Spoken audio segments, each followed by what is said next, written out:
Doctor Drone, creo. Ya. Por ejemplo, ¿qué información manejan ustedes? Si puedes habilitar tu micrófono, hacelo y así nos vas diciendo y diseñamos un esquema JSON, por ejemplo, para tu proyecto. Así con un ejemplo bastante práctico. ¿Qué información vas a guardar en Doctor Drone, por ejemplo? ¿Qué es la base de todo lo que tenés?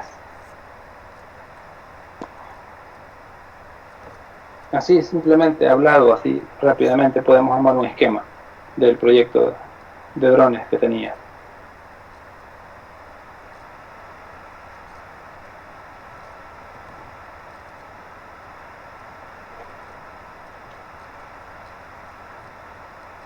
Hola.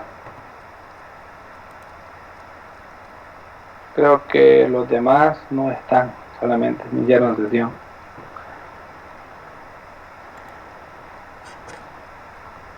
Ok, ¿algún otro compañero quiere compartirnos la información para poder hacer un ejemplo de su proyecto, diseñando el esquema JSON para su proyecto? Sí, está bien, con el de las fotos podría ser bastante útil. ¿Ya? ¿Qué información guardan ustedes? Si gustas abrir tu micrófono para poder conversarlo más rápido.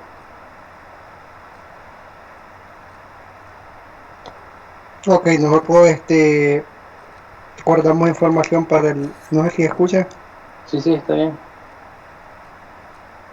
que guardamos información para tener la sesión abierta.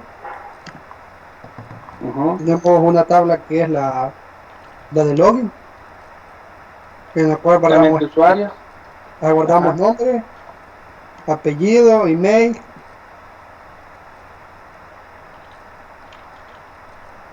Ajá. digamos nombre, apellido, usuario y contraseña. ¿Qué otra Y información el guarda? rol que lleva, si es rol 1, rol administrador, rol 2, son los que tenemos en el Ajá. login. Esa sería la tabla login. Ajá. ¿Qué más información guardan? También tenemos otra tabla que es la de imágenes. Ajá.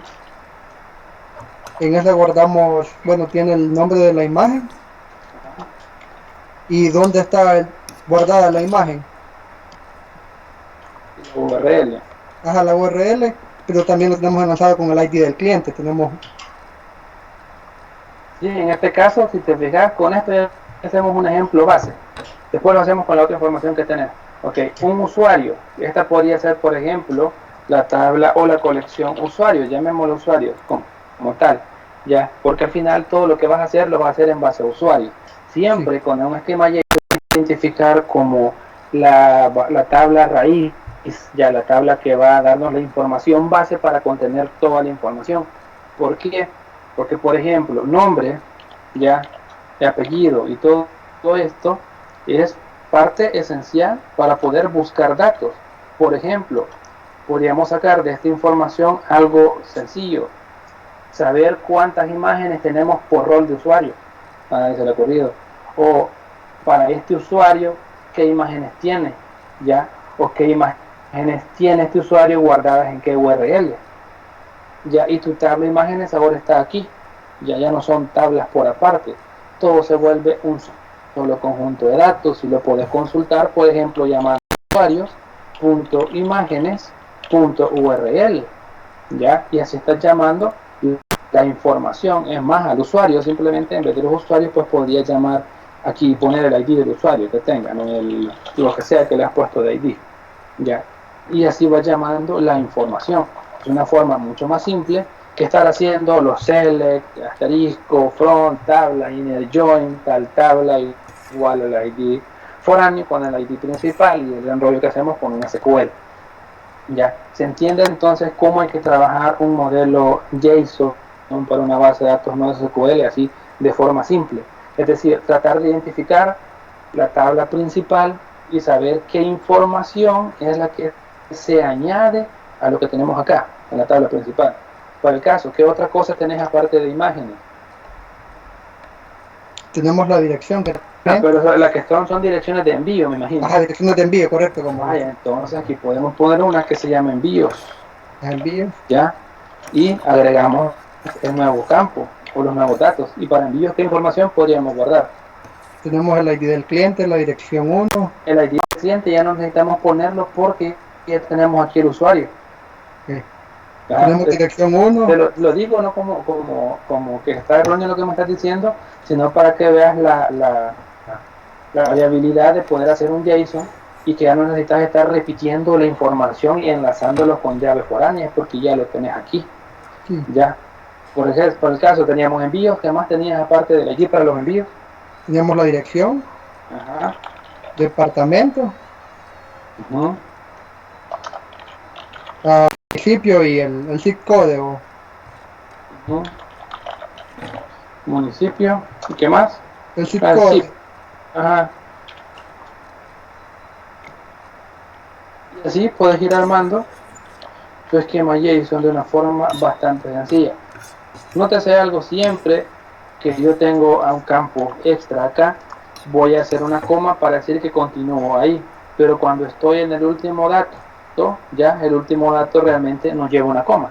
Pongo coma cuando voy a agregar más datos. Ya si yo hago algo como esto y tuviese acá más datos y yo no tengo separados estos datos por coma, entonces tengo un error porque lo que estoy formando al final es tal cual fuese un arreglo, ¿ya? Es decir, que esto tendría que ir en texto plano de esta forma, ¿ya? Así, no sé si se entiende esa parte. Es algo bastante simple, digamos, y podrías tener la consulta, realmente un dato que vas a leer de esta forma, ¿ya? Y así vas a tener toda la información que vayas a necesitar. Ya la tendrías al final, así en la parte que es la transmisión de datos entre tu consulta y el motor de base de datos, pero tú tienes que diseñarlo, o ustedes tienen que diseñarlo de esta manera, no porque yo lo diga, sino como una recomendación para que sea más fácil identificar los elementos. Y así ya sabes que, ok, tenemos los roles de los usuarios, ya, qué roles es este usuario, qué imágenes tiene este usuario, ya, qué envíos ha hecho este usuario, y así no estoy haciendo el montón de consultas. ¿Por qué? Porque podría llamar siempre usuarios punto envíos punto dirección, ¿ya? Y yo llamo la información de esa manera, como que estás trabajando con programación orientada a objetos. Ya es una cosa bastante útil el poder trabajar con una base de datos no SQL. ¿Qué pasa si de momento tenés tu esquema JSON de esta forma y querés agregar nueva información? Por ejemplo, ¿qué otra información crees que podría ser necesario agregar? En el usuario podríamos agregar, digamos, el número telefónico. Ajá. Y si solo tenés esta información ahorita de JSON, ¿no? Y tenés 5000 registros anteriormente, en un esquema normal relacional tendrías que ir a hacer el alter table sobre la tabla de los usuarios para dar el teléfono, ¿verdad? En este caso, simplemente en el nuevo JSON que enviarías en el proyecto, sería poner, ok, se va a enviar teléfono con el campo tal, ya, y listo. Se va a guardar ese campo automáticamente, aunque los demás no tengan número de teléfono, ya, salvo que el usuario lo necesite, pues eso ya es la parte de la programación. Quita un gran trabajo, quizás el 50% del trabajo, el trabajar con una base de datos no SQL, porque cuando estás trabajando en la parte de, ok, quiero agregar un nuevo campo, tenés que ir a modificar la base de datos y luego modificar el sistema. En este caso, modificas el sistema y cuando un usuario que no tiene este campo de iniciación le dice, ok, ahora necesitamos que nos agregues solamente parte de la información, un dato extra, tu número de teléfono, y se va a modificar el JSON con lo que ya está según el usuario. Ya no necesitarías estar haciendo tu alter y agregando el campo a esa tabla, sino que simplemente en la nueva consulta, el nuevo insert, se va a actualizar toda la información y no es necesario estar agregando todo ese alter que se hace sobre una tabla. Ya he trabajado antes con MongoDB, creo que algunos sí, porque vi que algunos proyectos los están trabajando con eso, pero me gustaría saber de los que están ahorita quienes no han trabajado con MongoDB. Pues ahí les dejo algo que se llama MongoDB, lo que se llama RoboMongo, que es para poder un IDE, básicamente RoboMongo es un IDE, ya, y MongoDB es un MSI para si lo quieren instalar en su máquina en Windows, ya. El de las fotos, sí, está bastante bien. Yo no he trabajado con MongoDB, los demás compañeros no sé si me podrían decir si han trabajado o no.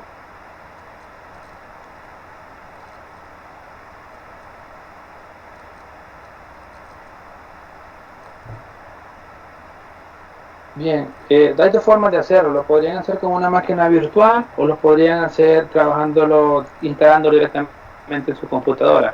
Ustedes deciden al final cómo trabajar. Pregunto si han trabajado con MongoDB porque de repente se me cruzan algunos grupos que, que estamos haciendo algunas cosas similares y pues se me va ahí un poquito de la sintonía de saber con quienes he hablado algunas cosas.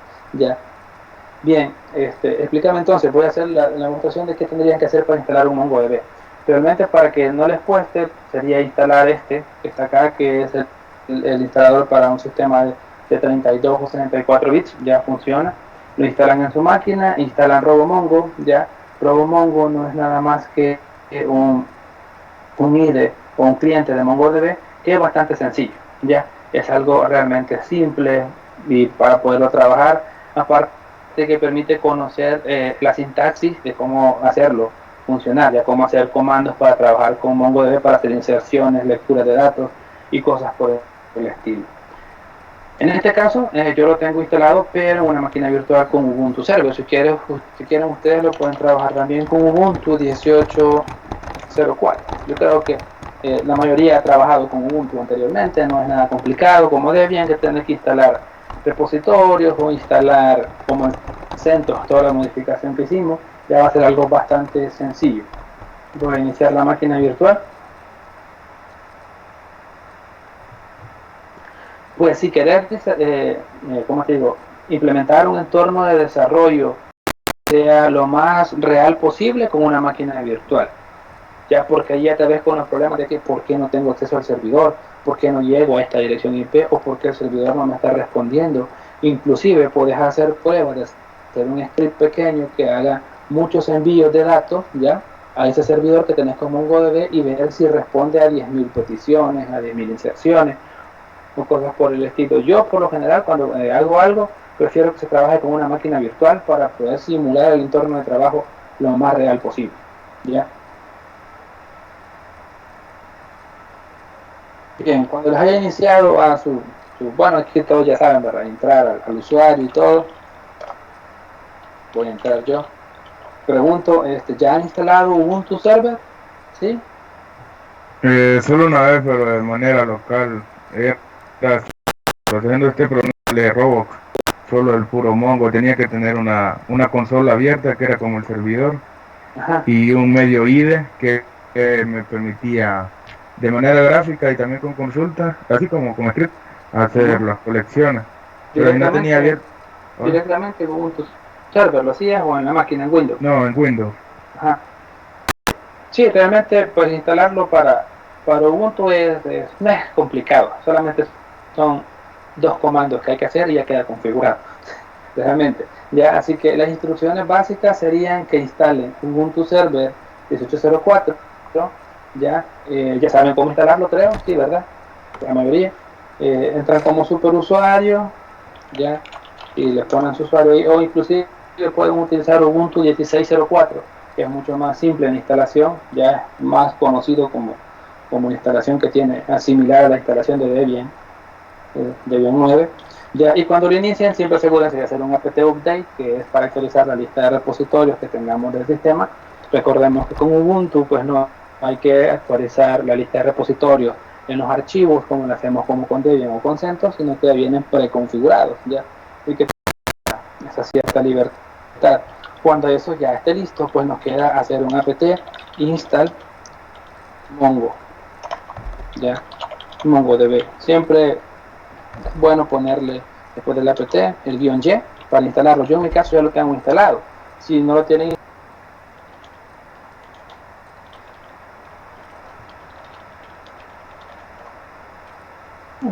tengo ciertos detalles, solo dejemos revisar.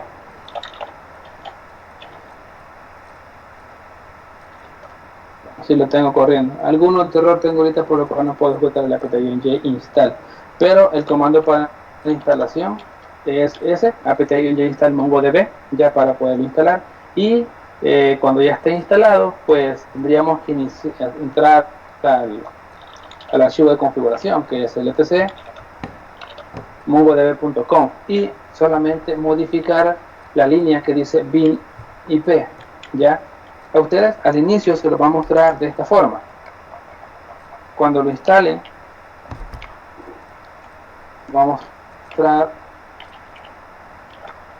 esta forma, ¿ya? Esto con 127 para el localhost y esto comentado. Lo que tendremos que hacer es, después de instalarlo, modificar esto por el clásico, ya la ruta por defecto para que todos tengan acceso, y descomentar el puerto para que el puerto funcione. Luego de eso, guardar, ya, darle enter, con control lo guardamos, ya en nano, darle enter para que se guarde el cambio y control X para salir. Y esas son las dos cosas que hay que configurar acá para poder tener el acceso remoto con RoboMongo. ¿Qué tenemos que hacer? Verificar la IP, ya, que tenemos, y en este caso pues es la 192.168.56.132, o yo también la tengo en LAN ahorita, que es la 192.168.119. Ya voy a quitar estas que están acá, ya, y se lo vamos a mostrar cuando instalen RoboMongo así, vacío, ya. La opción es darle en crear y poner acá un nombre. Le vamos a poner aquí Mongo negocios electrónicos, ya, y la dirección IP, 192.168.1.19, mal no recuerdo, sí, es 1.19, y le podemos dar test. Si todo va bien, nos va a mostrar estos dos mensajes que tenemos ahí en verde. Ya lo cerramos y le damos guardar y podemos conectarnos a nuestro servidor. Ya, si estamos conectados, ahí nos va a mostrar esta que dice config y una que dice system con admin y lo demás, que son básicamente las dos que va a tener. Esta playlist es una que yo tengo por ahí, pero para poder crear una nueva base de datos, acá le damos clic derecho, create database, y le ponemos el nombre. Por ejemplo, le ponemos aquí la de drones que estábamos haciendo, la de las fotos, ya. Y vamos a ver que lo primero que pide son usuarios o funciones, si queremos agregar usuarios o si queremos agregar colecciones, ya. Esto de crear una colección es básicamente el crear nuestro arreglo o nuestro JSON para poder trabajar. Ya aquí le podemos poner el nombre que sea, por ejemplo, ventas, ya, podría ser un ejemplo, o pedidos, como le querramos poner, ya, le damos crear, y dentro de las colecciones vamos a ver que está la que se llama pedidos, y ahí está la opción de poder ver documentos, pero aquí no hay documentos, ya. ¿Qué pasa si yo necesito leer algo? Simplemente llamo a la colección como tal, y si tengo un ID, colocaría el ID dentro de esas llaves para buscarlo. Ese ID es la clave que quiero buscar, pero ahorita lo que nos interesa es insertar un nuevo dato. Por ejemplo, le damos insert document, insertar un documento, y vemos que por defecto nos agrega aquí las llaves. Implica que si el JSON que tenemos diseñado, ya lo copiamos, eso, lo pegamos, podríamos probar si es válido para poder trabajarlo. Ahora hay que revisar por qué no podría trabajar, ya. Veamos si está cerrado con las comas que corresponde, ya. Esto de acá no es necesario porque ya se llama como el nombre que habíamos puesto, que era a pedidos en este caso, y hay que revisar uno a uno si toda la información que estamos poniendo es o no es. Por ejemplo, aquí un nombre hace falta. Hola. Tiene llave al momento de cerrar. No, está bien. Aquí nos hace falta un dato, ya, una coma aquí, ya, y podemos ir probando hasta identificar cuáles podrían ser los errores que tenemos. Por ejemplo, aquí hace falta punto y coma, posibles errores que tengamos. Bien, hay que ver si logran ver y me identifican cuáles podrían ser uno de los errores que tengamos.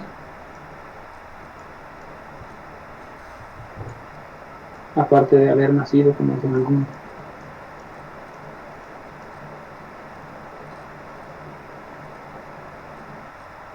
Solo vamos a verificar algo. La primera colección no necesita llevar nombre. No, realmente no necesita llevar ningún nombre. Puede hacer, la vamos a diseñar directamente aquí. Le vamos a acá, insertar documento, y le vamos a poner el nombre que va a llevar, ya, coma, ido, simplemente de esta forma. Ya. Problema importante, recordémonos, y se me había escapado ahorita, es la indexación. Ya es un detalle bastante importante. Ya hay que tenerlo lo más indexado posible donde tiene que estar. Ya por ejemplo, vamos a arreglarlo acá, vamos a copiar esto, vamos a tomar el rol, aquí.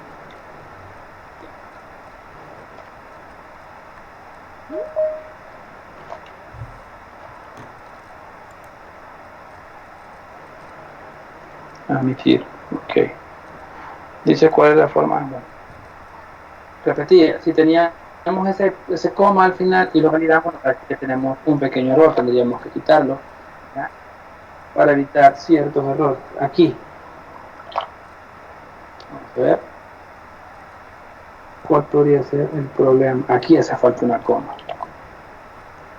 ¿ya? Y vamos viendo cuáles podrían ser los errores. Es lo que explicaba anteriormente, de tener ese cuidado de diseñar bien el JSON que vamos a utilizar, ¿ya? Porque hay que respetar mucho esta nomenclatura, que es la clave valor, ¿ya? Hay que asegurarnos de que todo esté lo mejor posible, diseñado de la mejor manera para que puedas ir trabajando, ¿ya?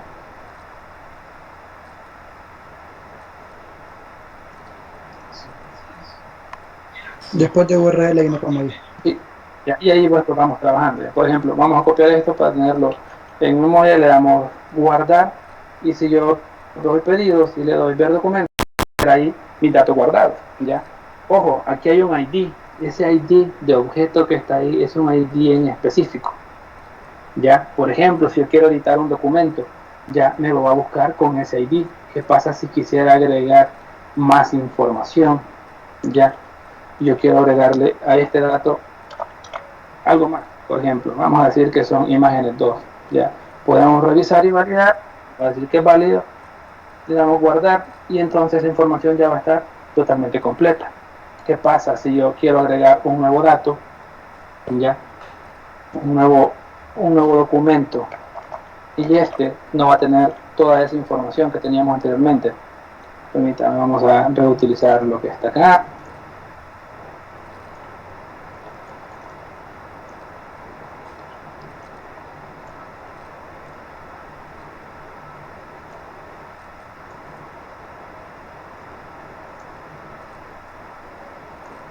Vamos a copiar esta información, ya, solo para hacer el ejemplo.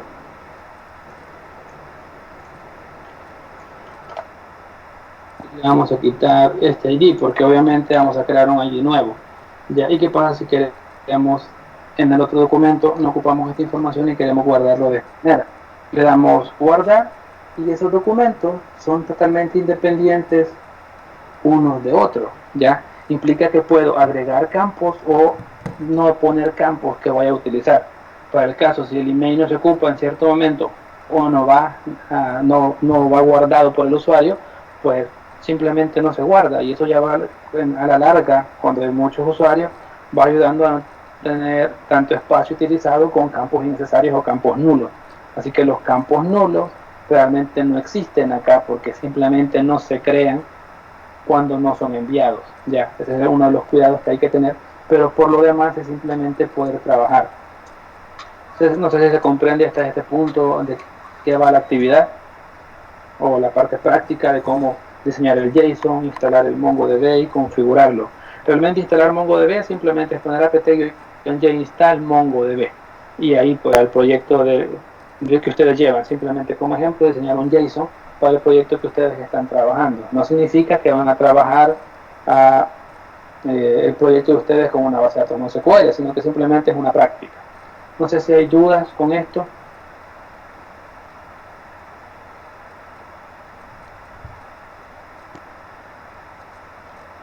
Bien, si no hay duda voy a tener la grabación para que quedemos en la sesión de preguntas.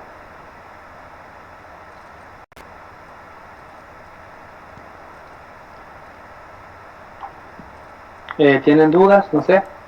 Yo tengo una duda. Bueno, lo que vamos a presentar esta semana va a ser entonces el JSON. El JSON montado en el servidor, así, es eso. Vaya, algo importante, y no sé si lo lograron ver, no sé si habían visto la actividad, pero les aviso desde ya, creo que ya era como que ya era hora que lo hicieran. si nosotros estábamos dejando actividades antes, una por semana, es porque así nos lo estaban pidiendo. Ya ustedes saben que de mi parte yo busco una manera de que les dé el tiempo para hacer las actividades, pero pues nos pidieron que fueran actividades una semanal. Ahora no, han cambiado esa idea y van a estar entregando, por ejemplo, esta es la semana 7, ya la semana 7 le llamamos porque es como que el periodo extraordinario por la situación en la que estamos, ya, y la actividad la van a entregar hasta la siguiente semana. Ya, así que por ejemplo esta actividad la dejamos esta semana y hasta el domingo de la siguiente semana pues entregarían la actividad y así vamos a estar todo el cómputo 3. Ya, la actividad que se deja esta semana hasta la siguiente. Va a durar 2 semanas cada actividad. Cada actividad tiene una duración de 2 semanas, por lo que da el espacio de poder trabajar bien una parte práctica, una parte teórica, perdón, y una parte práctica. Y así, por ejemplo, la próxima semana si alguien tiene problemas con el proyecto o quieren diseñar un buen esquema JSON para que tengamos otra clase y ayudarles a todos con un paso a paso, algo por el estilo, pues lo hacemos ya para poder ayudarles. Esa es la ventaja que tiene y eso aplica para todas las materias. Ya las actividades o las actividades evaluativas que se las han estado dejando, ya que están llamadas así, si las logran ver en el Canva, pues son para 2 semanas. No se pueden estar evaluando actividades en esta semana, salvo que sean como que unos mini quiz así solo por preguntar algunas cositas. Ya cada 7 días van a estar dejando actividades también. Velo así como una semana de por medio se va a estar dejando una actividad, ya no va a ser una actividad por semana, solo que sí traten de organizarse con el tiempo porque tienen que ver la parte de ok, si nos dejan 5 tareas pues empecemos con las más fáciles esta semana y las otras la otra semana. No, pues ese es mi duda entonces. ¿Van a dejar una actividad cada 7 días y tenemos 15 días para entregarla o no? No. Ahora va a ser cada 15 días cada actividad. Va a ser cada 15 días la actividad. Para hacerte el ejemplo, por ejemplo, lunes ya no van a dejar actividad, sino que hasta el siguiente. Hasta la siguiente, o sea, la siguiente semana que viene, la semana del 11, no dejaríamos actividad, sino que hasta la semana del 18. Y tendrías la semana del 25 todavía para entregarla y así tendrías hasta el 1 de junio la siguiente actividad, ¿ya? Así que por este mes solo te dejaríamos actividad tanto el 18, solo 2 actividades por mes que estarían ahorita, básicamente. Ya no serían una por semana, sino una cada 15 días, ¿ya? Es decir, ya no se te va a publicar una actividad cada semana. Ella obligatoriamente te crea una tabla o un espacio para colecciones. Simplemente es por orden propio del MongoDB para separar usuarios, funciones y colecciones. Así que obligatoriamente las colecciones van ahí. Ya, ahí creas la colección que llegues a necesitar. Cada colección podría ser una tabla, pero lo ideal es que tengas de esta forma, ya, una colección que tenga toda la información, una colección que tenga toda la información y que según los datos que vayas necesitando le vas agregando más datos, ya, más campos, más cosas.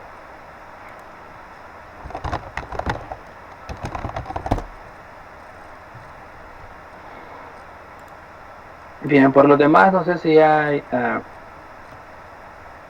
alguna sugerencia, alguna pregunta. Ahí en serio, le pueden pasar a tomar asistencia. Yo creo que en el transcurso de la semana van a ir surgiendo las preguntas en general. Sí, lo más seguro es lo más probable y que siempre es así. Ya, aunque realmente me ha sorprendido el hecho de que no he recibido muchas consultas de parte de algunos grupos durante todo el periodo, así que supongo que todos han estado trabajando bastante bien. Y pues, si no hay preguntas, llegaríamos hasta acá y de nuevo decirles que pues los felicito por el trabajo que han hecho con los proyectos. Hay proyectos que están muy bien trabajados, ya hay proyectos que por fin lograron identificar qué es lo que